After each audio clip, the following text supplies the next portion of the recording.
Laudetur Jesus Christus, Semper Laudetur. Mes frères et sœurs, j'aimerais vous parler aujourd'hui des tentations. Je pourrais m'inspirer du manuel de spiritualité d'Auguste Sodro, publié en 1917. Alors, je vous parlerai de la nature et des causes des tentations, de l'utilité des tentations, et enfin de comment il faut lutter contre les tentations. Chacun, dit Saint Jacques au chapitre 1er, verset 14, est tenté par sa propre convoitise qui l'amorce et l'entraîne. Si fortes sont les inclinations au mal que ressent la nature, qu'à elles seules elles peuvent conduire au péché. Mais l'ennemi de nos âmes est encore là, qui s'applique à exciter les passions. Comme un lion rugissant, il rôde autour de nous cherchant qui dévorer. 1 Pierre chapitre 5 verset 8. Ainsi, la tentation est une excitation de la nature, du monde ou du démon à omettre un bien commandé ou à accomplir un mal. La nature ressent de l'inclination pour tout ce qui la flatte et de la répugnance pour tout ce qui la choque. Et ces mouvements d'attirance ou de répulsion préviennent toute réflexion et ne distingue pas entre ce qui est licite ou illicite.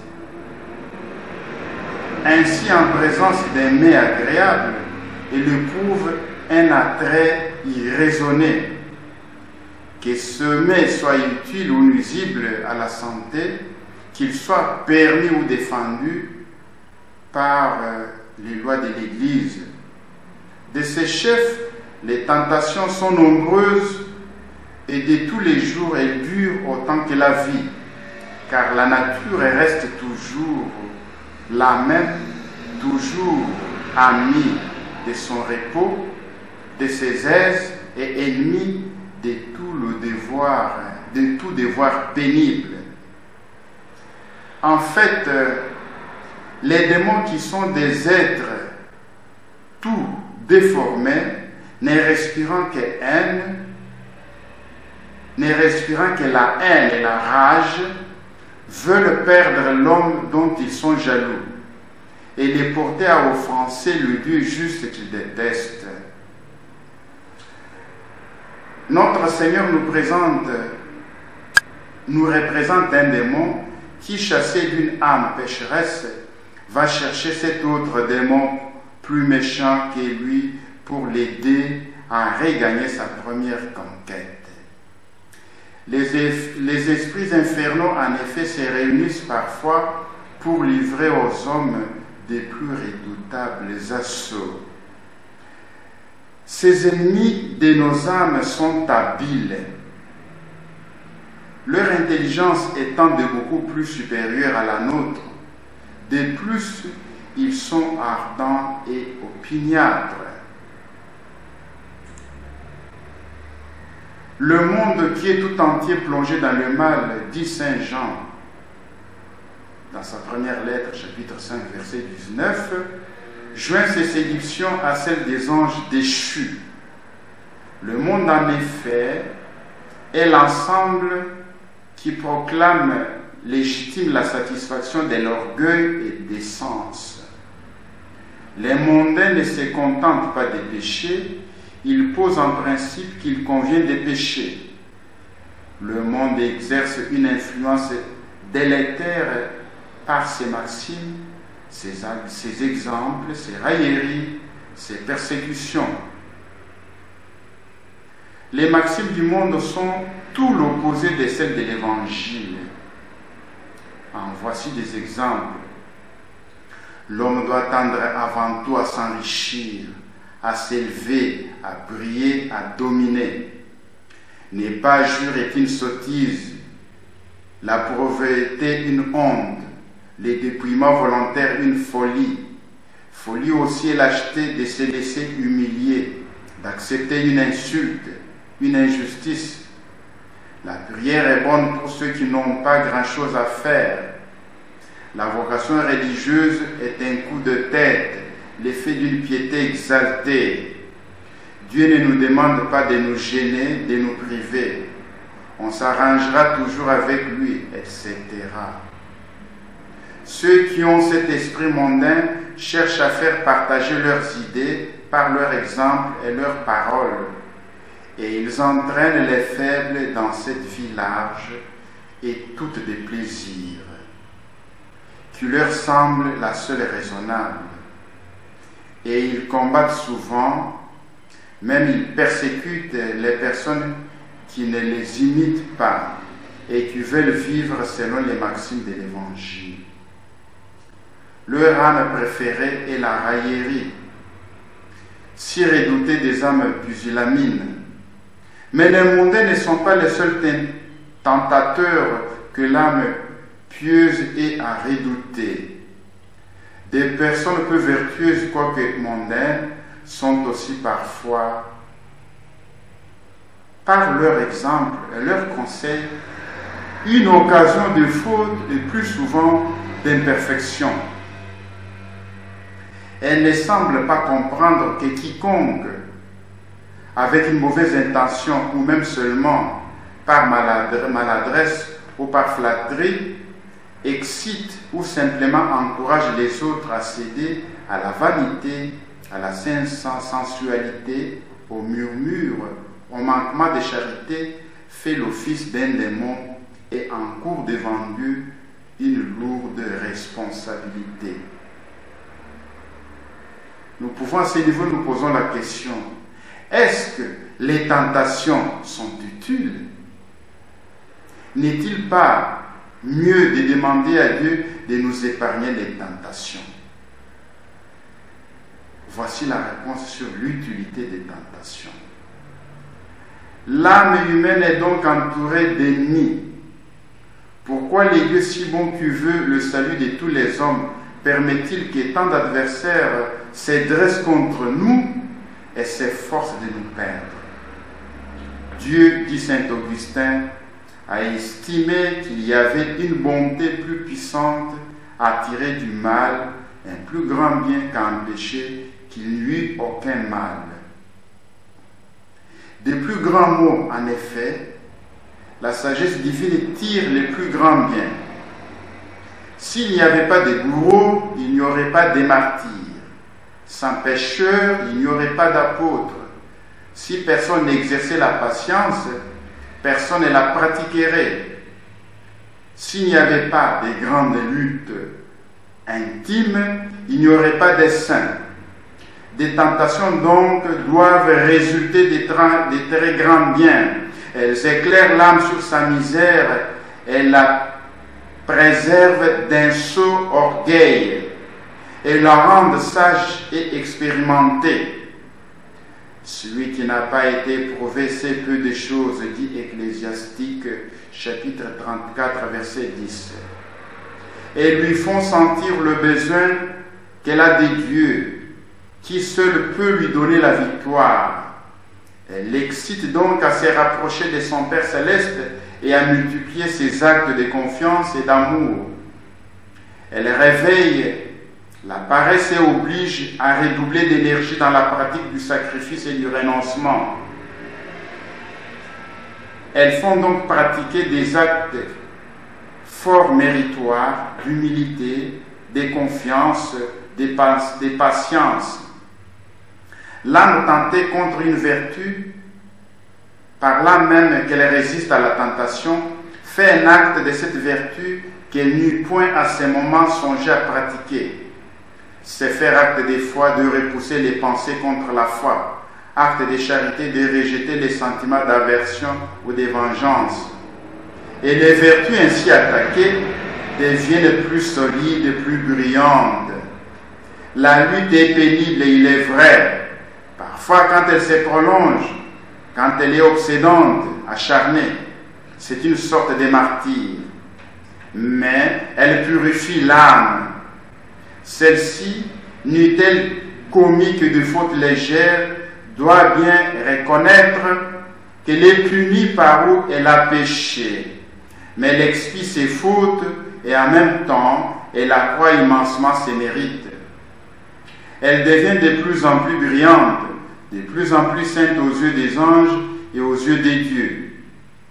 Dans les tentations violentes et ténaces, il est vrai, s'y glisser quelques négligences et quelques faiblesses, mais les résistances, les victoires souvent sont innombrables.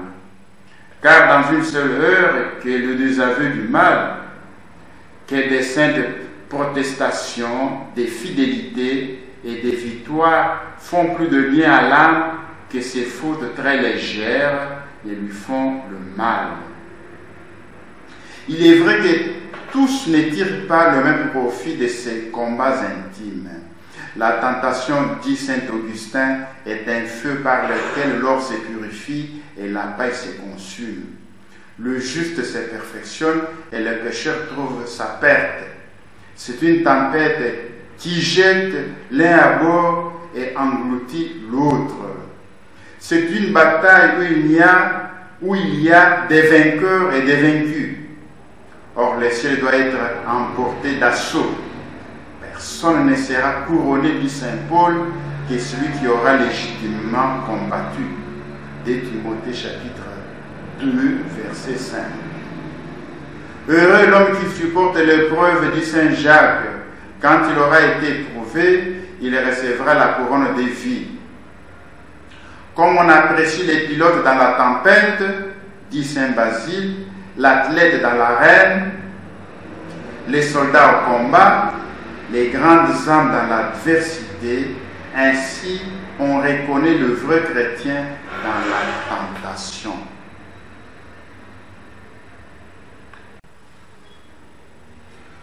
Les saints ont beaucoup plus que les autres essuyé les assauts de l'ennemi.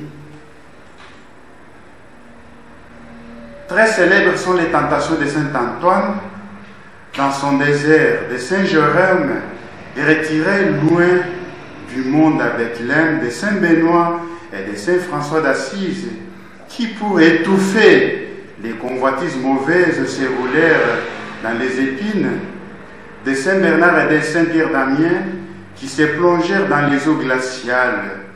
Sainte Jeanne de Chantal, étant devenue veuve, fut en butte à de nombreuses et violentes tentations. Saint Vincent de Paul, à qui elle avait ouvert son âme, écrivit après sa mort, elles étaient pleines de foi, quoiqu'elle était pleine de foi, car quoiqu'elle ait été tentée toute sa vie des pensées contraires. Elle m'a dit et écrit plusieurs fois qu'elle avait l'esprit si plein de toutes sortes de tentations et d'abominations, ne pouvant se supporter elle-même. Saint Alphonse de Liguori eut tout à endurer, révolte des sens, pensée de vanité, présomption, incrédulité, terrible tentation contre la pureté. J'ai 88 ans, disait saint Criccioli, et le feu de ma jeunesse n'est pas encore éteint.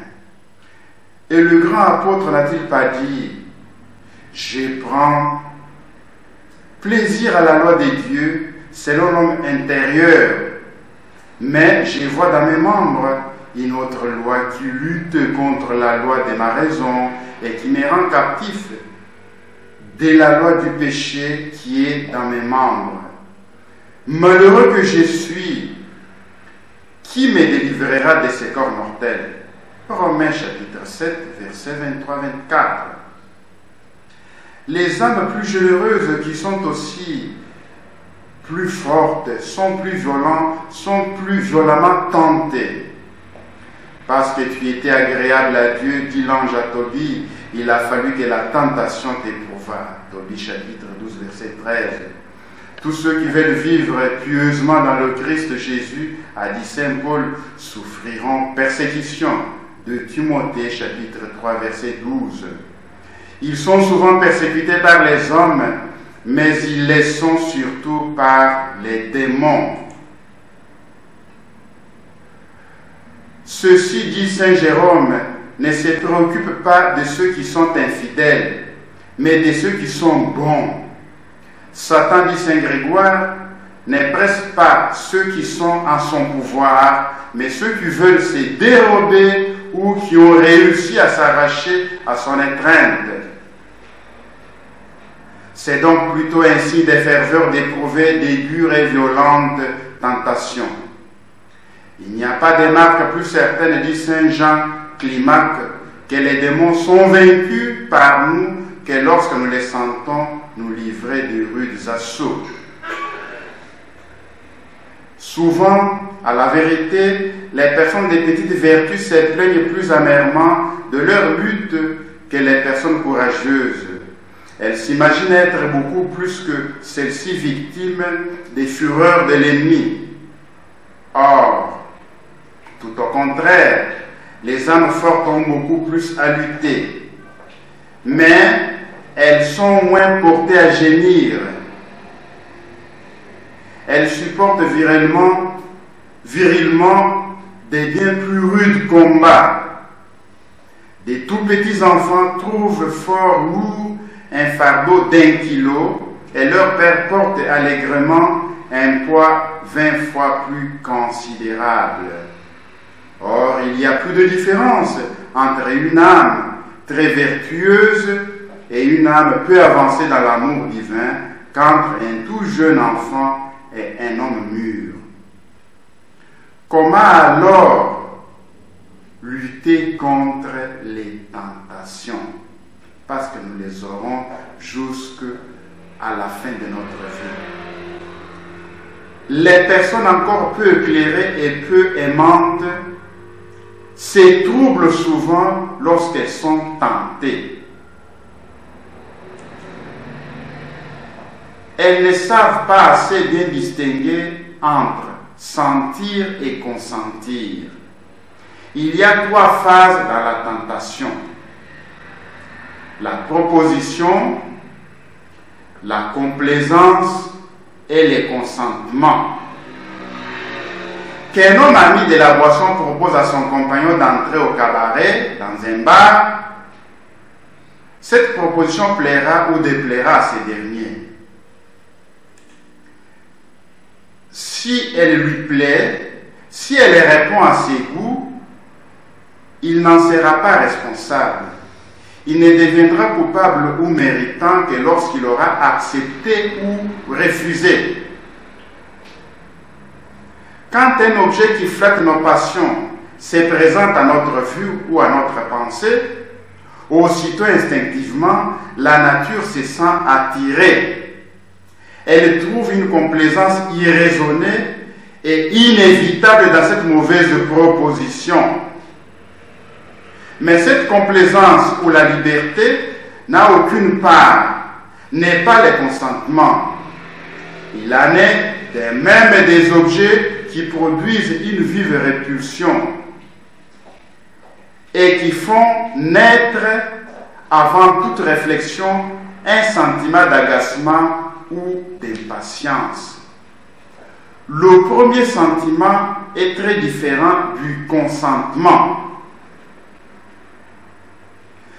Les théologiens appellent le mouvement premier ou première premier, celui qui se produit dès que l'objet agréable ou désagréable est perçu par l'essence ou l'imagination. Avant toute pensée sur la moralité de l'acte ainsi produit, comme la raison humaine, beaucoup moins rapide que l'intelligence angélique, ne perçoit d'abord qu'un peu confusement le bien moral ou le mal renfermé dans l'acte auquel la nature se sent portée. Ils appellent mouvement second premier ou secondement. Premier, ceux qui suivent les premières impulsions ou répulsions et qui ne sont ni purement instinctifs ni complètement délibérés. Cet état des demi-lumières, le plus souvent, ne durent guère. Parfois, au contraire, il se prolonge pendant quelques minutes, durant lesquelles la raison demeure comme engloutie. Cet état mitoyen peut être déjà quelque peu coupable, parce qu'il y a une certaine vue du mal. Mais il ne peut jamais constituer une faute mortelle. Enfin, les actes seconds sont ceux qui suivent et qui sont accomplis alors que l'on a très bien réfléchi et compris qu'ils sont légitimes ou illicites. Veillez et priez, disait Jésus, pour ne pas succomber à la tentation. Veillez comme des bons soldats, vous montrant plein de prudence, d'humilité et de vaillance. La prudence consiste à reconnaître l'ennemi, à déjouer sa tactique, à éviter tout ce qui lui rendrait plus facile sa victoire. Le démon, nous dit saint Ignace, ne tente pas de la même manière ceux qui vivent dans la tiédeur ou le péché et ceux qui en ont une vive horreur. Pendant que le bon ange inspire aux pécheurs des remords et des craintes salutaires, Satan, au contraire, tout en flattant les passions, cherche à les engloutir et à leur persuader qu'ils seront tranquilles, qu'ils restent dans leur état de péché ou de langueur, qui leur en coûtera beaucoup s'ils veulent en sortir, et que d'ailleurs, ils n'y réussiront pas. Les fervents, au contraire, qui ne reçoivent des saints anges que des touches délicates, mais profondes à la manière de saint Ignace, d'une eau qui pénètre une éponge, sont l'objet de la part du tentateur d'attaques vigoureuses. Représentation obsédante, inquiétude angoissante, agacement, irritation, sombre mélancolie, ou bien l'esprit mauvais se transforme en ange de lumière et présente à l'âme des faux biens qui ne sont pas selon la volonté de Dieu, étant contraires à l'obéissance ou à la prudence ou à la juste mesure. Quand celui qui est tenté a reconnu que les pensées qui se présentent à lui viennent de Satan, il n'hésite plus à les repousser. Quand il ne discerne pas les suggestions diaboliques, il est en grand danger d'être séduit. La prudence oblige aussi à éviter les occasions. Celui qui aime les dangers y périra, a déclaré le Saint-Esprit. Ecclésiaste chapitre 3 verset 27. Si l'on s'expose à quelques périls pour remplir un devoir, on peut compter sur la grâce divine qui donnera la force d'échapper au danger.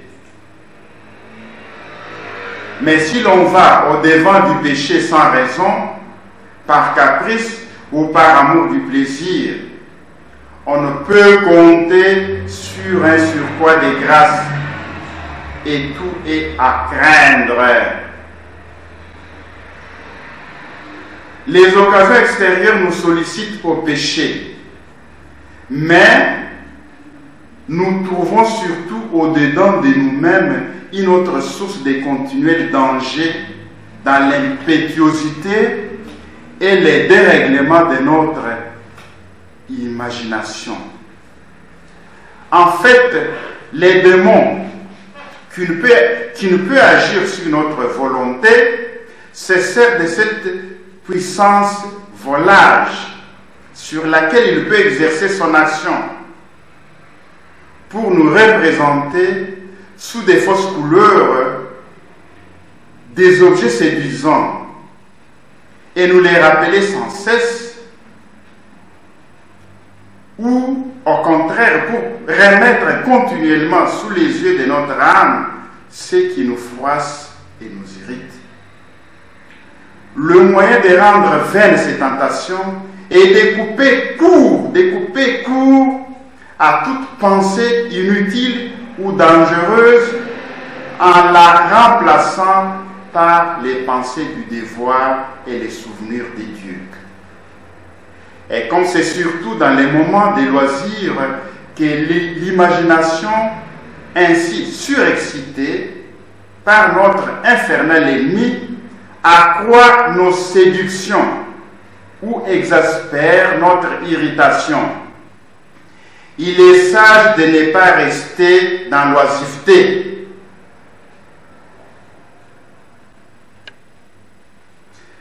Semperte diabolus occupatum inveniat, disaient les pères du désert.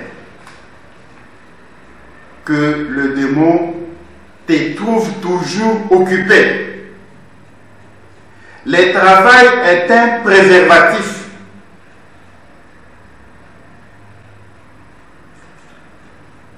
Saint Augustin rapporte que Saint Antoine reçut du ciel cette règle de conduite. Antoine, si tu désires plaire à Dieu, prie. Et quand tu ne pourras continuer à prier, travaille. Toujours fais quelque chose. L'humilité est une des conditions du triomphe. Saint Pierre fut présomptueux et il régna son maître. Plus tard devenu plus humble, il marcha de victoire en victoire et devint un grand saint. L'acte d'humilité qui attire surtout les grâces divines est l'aveu fait au directeur des tentations que l'on éprouve. Une tentation avouée, disait Saint Philippe Néri, est à moitié vaincue. Lorsque vous cachez vos tentations, vous ne les révélez pas à votre confesseur, à votre directeur spirituel, vous finirez par tomber. En effet, si cet aveu est fait avec une pure intention, non pas avec les désirs égoïstes, et sauf d'être objet des sollicitudes et des attentions du Père spirituel, mais afin d'obtenir les sages conseils et une règle de conduite, si celui qui avoue ses tentations est heureux de s'humilier devant le représentant des dieux, Dieu alors accorde de grandes lumières et une grande force, et les pièges de Satan sont facilement déjoués. La vaillance est la qualité maîtresse de tout soldat. Les soldats de Dieu ne doivent pas craindre ses ennemis, puisque Dieu a promis qu'il ne serait jamais tenté au-dessus de ses forces. Voyez, frères, disait Saint Bernard, combien notre ennemi est faible, lui qui ne peut vaincre que celui qui veut être vaincu. C'est un chien, dit Saint Augustin, mais il est enchaîné. Il peut aboyer, mais il ne peut mordre que ceux qui veulent bien être mordus. Moins on a peur, moins il est à redouter. Il ressemble en effet, cette comparaison est de Saint Ignace, à une femme méchante. Il en a l'arrogance et l'opiniâtreté, mais aussi la faiblesse. Si l'homme que celle-ci attaque se montre ferme, elle perd contenance et se fait souple et petite. S'il cède, elle devient audacieuse et insolente. Ainsi, le démon perd son assurance. Si on lui résiste avec fermeté, si l'on fait juste opposition de ce qu'il suggère, au contraire, si on faiblit quelque peu, il prend confiance et s'opiniâtre. Si on faiblit grandement, il redouble l'audace. C'est un lion, dit Saint Grégoire, envers ceux qui ne sont devant lui que des fourmis. C'est une fourmi en présence de ceux qui sont pour lui des lions. Ainsi, faut-il toujours le mépriser?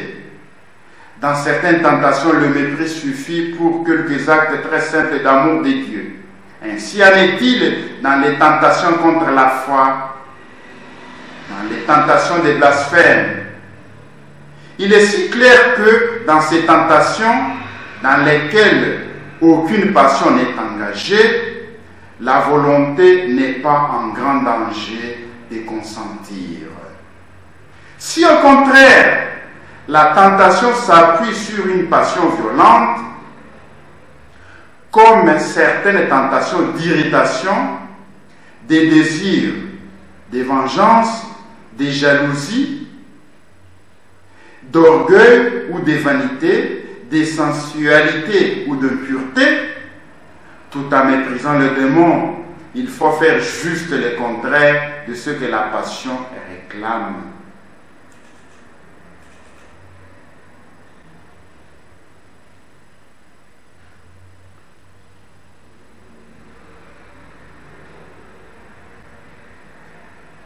Un compagnon de Saint François d'Assise vit un jour des démons qui décochaient des flèches contre ses frères. Mais après avoir atteint les uns, elles revenaient sur les ennemis et les blessaient eux-mêmes cruellement. En atteignant d'autres frères, elles tombaient à terre sans avoir pu leur nuire. En d'autres, au contraire, elles pénétraient, mais fort peu, et ne causaient que de légères blessures. Quelques-uns, enfin, étaient percés de part en part. Par là étaient signifiées les différentes manières dont ces frères subissent les assauts de Satan.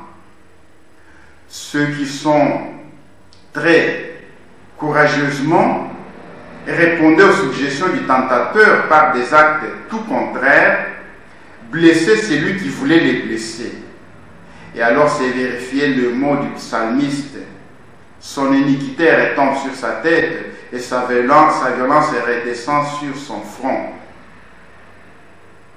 Ceux qui se contentaient de les réprouver fermement demeuraient invulnérables. Les autres qui cédaient plus ou moins à la tentation en recevaient des plaies plus ou moins profondes. Il est très important de repousser du premier coup les suggestions infernales, car la tentation n'est jamais fort redoutable au premier moment. Elle devient d'autant plus forte qu'on tarde plus à la repousser. On tue facilement un lion quand il est petit, mais non quand il est grand. Ils ont donc grandement tort, ceux qui laissent leur esprit garder les pensées qui les sollicitent au péché, ou qui ne les repoussent pas, ou qui ne les repoussent que mollement. S'ils ne succombent pas entièrement, ils ne remportent jamais que des demi-victoires. Notre Seigneur recommande de joindre à la vigilance la prière. La tentation nous fait sentir et notre corruption et notre faiblesse. Nous comprenons que livrés à nous-mêmes, nous ne la repousserions pas. Mais nous savons que nous pouvons tout avec l'aide de celui qui nous fortifie. Il est là. Et nous dit Saint Augustin, il ne quitte pas du regard celui qui combat. Il vient au secours de celui qui faiblit. Il couronne celui qui triomphe. Chacun de nos actes de confiance nous attire une nouvelle grâce. Chaque cri du cœur que nous poussons vers lui nous obtient un accroissement des forces. Notre ennemi sait bien que toute âme tentée qui persévère dans la prière ou ne succombe pas ou ne fait que des fautes légères. Aussi ne fait-il pas pour détourner de la prière les âmes qui l'attaquent, que dans des sentiments d'abattement, de lassitude, de dégoût ne leur suggère-t-il pas? Ceux qui savent découvrir ces pièges, qui redoublent de confiance et d'ardeur à prier, finissent toujours par remporter. Laudetur Jesus Christus, Semper Laudetur. Amen. À la prochaine.